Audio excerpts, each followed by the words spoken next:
All right, so in this video, I'm going to go over the number one thing you can do for each of the main lifts, squat, bench, and deadlift, to improve those lifts. I've been coaching guys for 11 years now.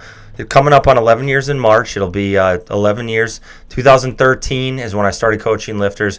I've coached hundreds of lifters, currently working with about 30 lifters, and I have seen it all, done it all, tried it all. And then also on my own behalf, I've totaled 2,100 pounds in powerlifting by way of a 772-pound squat in knee sleeves and a belt, a 463-pound competition bench, and then a 865-pound deadlift at that meet. 871 is my best ever. So I've been around the block. I've been training for about 18 years now, coaching guys for 11 years. I could tell you I've seen it all, guys. So obviously what works for one person is going to differ to some extent from everyone else. But there are some principles which I feel like strongly carry over no matter who the individual is. I'm going to get into those in 1 second. First off, I want to say really quickly, my sponsor, Barbell Apparel, having an extended Black Friday sale, 50% off site-wide. You can get my Rubish collaboration Bighorn tee and a bunch of other stuff, like $50 off the jeans, really good deals.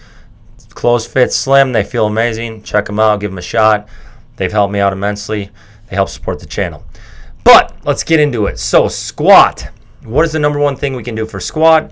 This is going to differ from what I used to think. I used to feel like unilateral exercises were the number one thing you could do to carry over to your squat. Bulgarian split squats, walking lunges, step-ups, all that sort of stuff. I still feel those have a ton of merit. I do all of those in my training. I'm a big fan of all of them. Did a Bulgarian split squats just the other day. Like, I'm a huge advocate of those. I think those are really advantageous for working out imbalances, developing the glutes, the quads, the adductors. Really useful. But the number one thing, let's say your squat's kind of stuck and you want to break through. And the one thing that I've seen my athletes have a lot of success with is low bar squatting to a 12-inch box. So I don't know the exact conversion on what that would be in centimeters for our metric folks, but dead stop squatting to a 12-inch box has a tremendous carryover to a free squat. No matter what you can do off the box, you will always be able to do more on a free squat. So if you have depth issues, this is another great option, because a 12-inch box is going to put you below parallel no matter who you are. No matter what your limb lengths are, your femur length, you're going to be below parallel if you're squatting to a 12-inch box. And I like to do these in a dead stop fashion, similar to with deadlift. We're not just tapping the box as a frame of reference for depth and going back up. We're sitting down on the box, rocking back slightly, and then rocking forward. That is going to employ more static strength. You're going to get a better carryover to your squat. I've seen these blow up some of my athletes' squats. And I was just reminded of this. One of my guys trains at KOA at my gym that I own with my wife, Michael. So his depth has always been close. He's always been right around parallel, but not definitively below. And he was kind of plateauing on squat. So I've had him do the 12-inch box squats for about 5-6 weeks now, and he's almost next week he will surpass what he free squatted, and he'll do it on a box. So he has always struggled with squats. He has very long torso, very long femurs, so squats don't come naturally to him at all. And his squat is blown up from these. Also, one of my guys who I trained here at KOA as well, Logan, he got up to he had 50, 60 pounds to a squat doing these. These things just blow up your squat. So what I would do is I would do one single per week with these off the box. So you rock back, rock forward, do a single low bar, and then I would do some back down work with that as well. But 12-inch box squats, dead stops, in particular low bar, are going to blow up your squat. And this will have tremendous carryover to your deadlift as well. So you're killing two birds with one stone. It's going to help your squat and your deadlift. It's going to blow these lifts up. That is the number one thing I would throw in there for squat. For bench, I got to go with weighted dips. Building off of that last video, dips are kind of the secret assistance exercise to increase your bench. Way more than military press or strict press. I program in strict press. I do strict press myself once a week. I'm a big fan of it. But I don't see the carryover from strict press that I do with dips. Strict press will work though. I have one of my guys, Jason, he's another example. He just benched 500 pounds for the first time. And he has a lot of pec issues. So what we did was a little bit of benching twice a week and then a ton of strict pressing. We went really heavy on the strict presses, held back a little on bench, and that blew his bench up.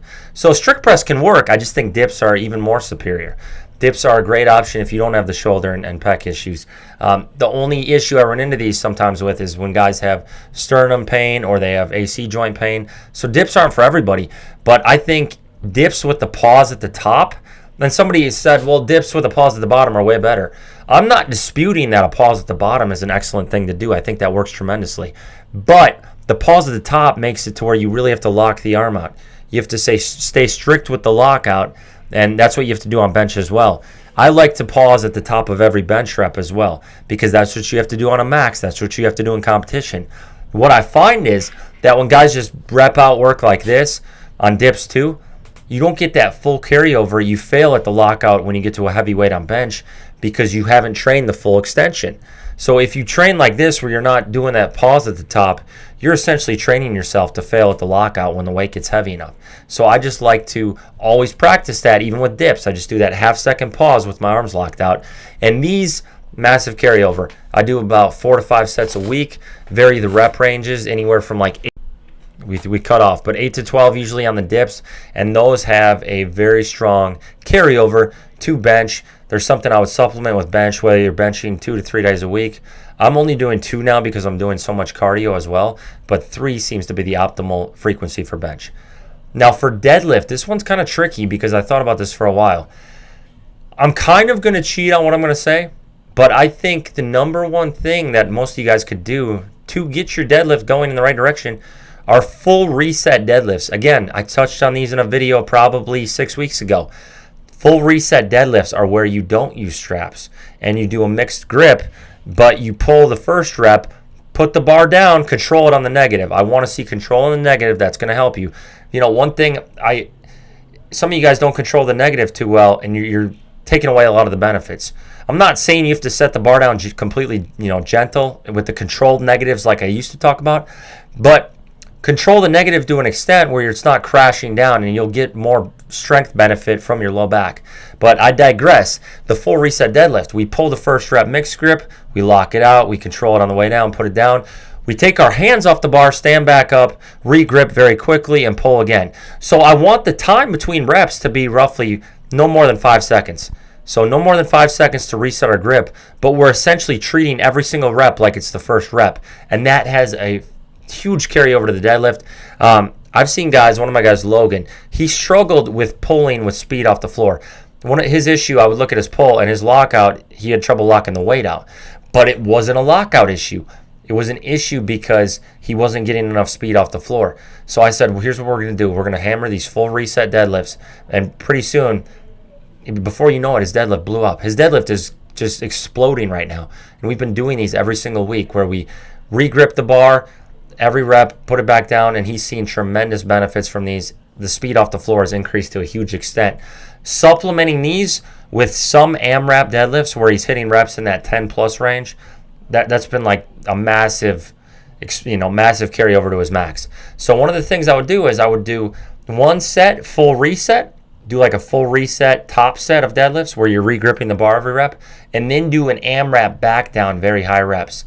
I just did a set of 20 the other day with 375. 375 is lightweight, but I did 20 dead stop reps. And that's an example of those AMRAPs that will blow your deadlift up. Don't sleep on the high rep deadlifts. So those are 2 things you can do. That's what my answer is to the best thing you can do. One set of full reset deadlifts followed by a strap set with high reps AMRAP. Now I'm going to throw in 45-degree back raises again. I always come back to these. Some people call them Rubish raises because I talked about them so much. They're the tried and true. They're going to help speed off the floor. They're going to help lockout. There is just no better direct hamstring work than the 45-degree back extensions. So that's another one you guys can throw in that you're going to see a huge benefit from. And I would really take a serious look at those. That's a huge exercise that's been unbelievably helpful to me over the years. I've seen massive gains with it on both speed off the ground and lockout.